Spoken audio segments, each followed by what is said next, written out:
حکوومەتی هەرێمی کوردستان بەردەوام هەوڵی داوە بە پێدانی خزمەتگوزاری زیاتر بە ناوچە گەشتیاریەکان و بژانەوەی ئەو ناوچانە بۆ خزمەتکردنی ژێرخانی ئابووری هەرێمی کوردستان بە تایبەتی سەرنجی زیاتری گەشتیاران بۆ هەرێمی کوردستان ڕابکێشێت. ساڵانە ئامارەکان بەرز دەبنەوە هەم گەشتیارانی ناوخۆ هەم گەشتیارانی دەرەوە کە ڕوو لە هەرێمی کوردستان دەکەن بە گۆڕینی وەرزەکانیش هیچ جیاوازێکی نییە. هەرێمی کوردستان بەردەوام ئامادەی پێشوازی لە گەشتیارانە.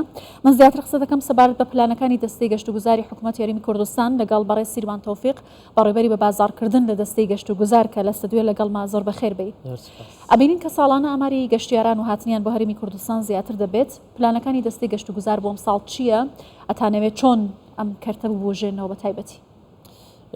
بێگومان لەگەڵ دەست بەکاربوونی کابینینەوەی حکوومەتی هەرێمی کوردستان لە چارچێوە پلانە استراتیژیەکەی کابینینەوەم دەستەی گەشت و گوزار پلانێکی درێژخایانی استراتیژی پێشکەش کرد کە خۆی لە پلانێکی 8 ساڵە دەخایەنێت لە کۆبنەوەیەکی ئەنجومەنی وەزیران بە ئامادەبوونی بەڕێز وەزیری شارەوانی و سەرۆشی دەستە و جەنابی سەرۆک وەزیران ئەم پلانی دەستەی گەشت و گوزار پەسەندکرا چووە بواری جێبەجێکردنەوە.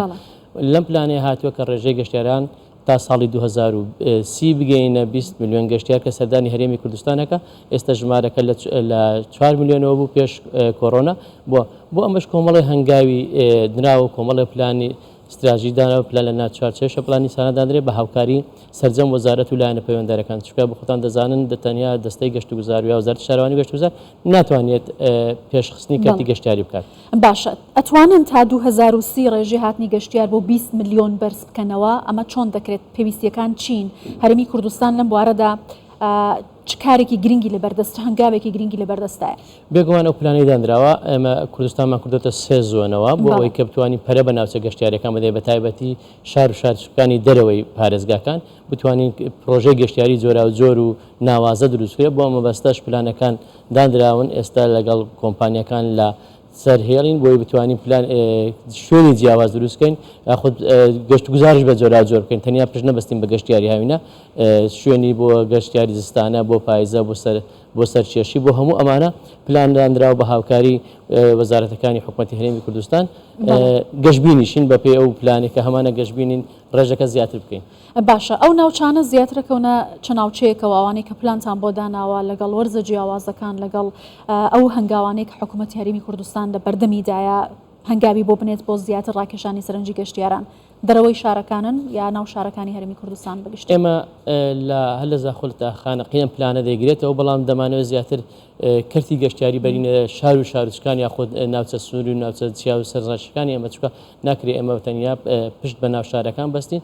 لێرەش ئامانجێکمانەوەی کە دۆزینەوەی هەلی کارە بۆ خەڵکی ناوچەکە و بژانەوەی ئەو شوێنانەیە چکە ئێمە کۆمەڵە دەرچووی کەرتی گەشتیاریمان کۆمەڵە دەرچووی زانکۆ و پەیمانگەکانمان خەڵکیان دەمانوێت سەرچاوی داهاتی کوردستان جۆرا و جۆرکردنی خەڵکی ناوچەکان بەگەڕ بخەین و زیاتر پشت بە کەرتی کشت نەود نەبەستین. کەرتی گەشتیاریش هاوکار بێ لەگەڵ کشت و کاڵ و پیشەسازی بۆی بتوانین ژێرخانی ئابووری هەرێمی کوردستان بژین. باشە بۆ مەبەستە بۆ کۆماژتان پێکرد لەگەڵ کەرتی پیشەسازی بە تایبەتی بۆ بژانەوەی ژێرخانی ئابووری حکوومەتی هەرێمی کوردستان کەرتی گەشت و گوزار لایەنێکی گرنگەتی تا چەندە هەماهەنگیتان هەیە پرۆژە گرنگەکەتان لەم بوارە لەگەڵ کەرتی پیشەسازیە و بەرهێنان لە هەرێمی کوردستان چییە؟ ئایا بودجەی پێویست هەیە؟ ئێمە لەگەڵ دەستەوە بەرهێنان خۆشبەختانە لەگەڵ دەستۆیان هەموو پرۆژەکانی کەرتی گەشتیاریمان کردێتە ناو ئینڤستی کە وە بەرهێنان بکەن. بۆ مەبەستە لە مانجی ڕابردوو دوو کۆنفراسی گەورەی و بەرهێنان لە هەرێمی کوردستان بە سەرپەرشتی دەستەی گەشت و گوزار و دەستەوە بەرهێنان ئەنجامدا تێدا چەندین کۆمپانیا گەورەکانی وڵاتانی عەرەبی ئەوروپی تێدا بەشدار بوون بۆی بتوانین لە وەرهێنانە پشت و هەم بە پشتیان پێویست بێن ئەوان لێرە بە بەرهێنانەکە هەمیش ئەزمموی ئەوان بگوازینەوە چکە ناکرێمە تەنیا پشت بە کۆمپانیەکانی خۆماڵی بەستین ئامانجمانە ئەوەیە کە زیاتر کۆمپانیەکانی دەری وڵات بێن لێرە و بەرهێنان بکەن. بۆ ئەمەش لە هەماهەنگی تاوانەیە هەم لەگە وەزارەتی پیشەسازی هەمیش لەگە وەزارەتی کشت و کاڵ کشت و کاڵ بەش دەبێتە بەشێک لە کەرتی گەشتیاری لە ئایندا. باشە پێویستیەکانی کەرتی گەشت و گوزار لە ئێستادا چییە؟ هەم لە بواری خزمەتگوزاری هەموو لە بواری بژانەوەی ئەو ناوچانەیە وەکو گەشت و گوزار وەکو گەشتیاری هاوڵاتیان ڕووی لێ دەکەن و ڕووی تێدەکەن. پاڵپشتەکانی حکوومەتی هەرێمی کوردستان لە کابینی نوێم بە تایبەتی لەم ماوەدا تا چەندە کاریگەر بووە لەسەر بژانەوەی ئەم کەرتە؟ بێگومان ئەگەر هاوکاری و هەماهەنگی پاڵپشتی کابینەی نەبووە لە ڕێژەی گەشتیار لە ساڵی 4 میلیۆن دەگەشتە 6 میلیۆن لە ساڵی ڕابرد زیاتر لە 6 میلیۆن بۆ ئەم ساڵش ئێمە لە سەرەتای 6 مانگی یەکەم خۆمان لە نزیکەی 5 میلیۆندا بوو کە ئامانزمانە بۆ کۆتایی ساڵ بگەینە سەر 8 میلیۆن گەشتیار بۆ ساڵی 2023 ئامارەکانیش خۆشبەختانە دڵخۆشکردن تا 6 مانگمان ڕاگەیاندە 3 مانگی کەمانشتان ڕانەگەیاندووە بۆیە حکوومەتی هەرێم هەموو هەوڵ و تەقاڵایەکی پاڵپشتی دەستەی گەشت و وەزارەتی شارەوانیە بۆی بتوانین ئەم کەرتە زیاتر بەرێنە پێش و ژێرخانی ئابووری شوێنە گەشتیارەکان بژێنەوە بۆ ئەمەش کۆمەڵە کۆبوونەوەی گرنگ ئەنجام درراوە لە داهاتوودا پێشکەوتنی زیاتر لە کەرتی گەشتیار بەچاوی خۆمان. بەڵێ بڕیارێکی هێڵی شەمەندەفەریش لە هەرێمی کوردستان بکەوێتە کار و بکرێتەوە مایە کاریگەری لەسەر کەرتی گەشتیاری دەبێت چۆن کەڵک لەو دەرفەتە وەردەگرێت دەستەکەتان.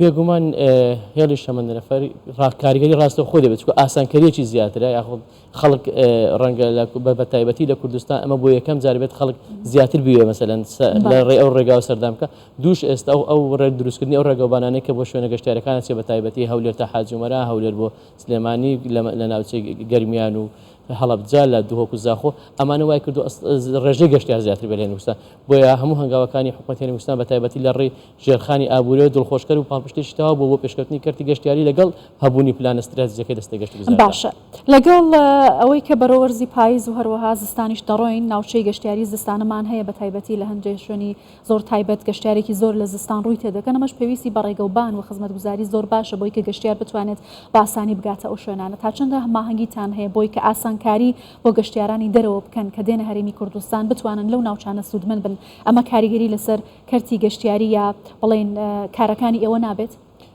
بێگومان ئێمە وەکو دەستەی گەشت و وزارەتی شارەوانی بەپێی ئەو بودجەکەمەی کوزان کوردستان بە بارودۆخێکی دارایی قورس دادێتە بەڕێ بە تایبەتی ئەوە دوای چەند مانگە کێشەی بۆ هەرێمی کوردستان دروست کراوە بەڵام لەگەڵ ئەوەشەوە پێ ئەو ئیمکانەتی بەردەستە لە ڕێگای وزارەتی شارەوانی وەزارەتی ئاوادانکردنەوە توانراوە ڕێگا سەرەتاییەکان چا بکرێن و بە تایبەتی بۆ وەرزستان چکە ئێمە وەرزستان لە ناوچە سنووریەکانی ئێمە سەختە بێت ناوچە گەشتیارەکانی وەرزستانش هەموو لە ناوچە سنووریەکانە لەگەڵەوە ئامادەکاری کراوە هەم بۆ ئەنجامدانی فیستیڤال و چالاکی زستانە لە دهۆک لە چایگارە لە هەولێر لە منتیقەی پێنجوێن ئەمان ئامادەکرا کە فیستیڤاڵی زستانی لەکە هەمیش ڕێگاکان هەوڵدراوە بە پێ ئیمکانەتی لە بەردەستە ئەگەر دروستش نەکرێت چا بکرێتە ئەوە هەیە بۆ زیاتر خراپ نەبێت.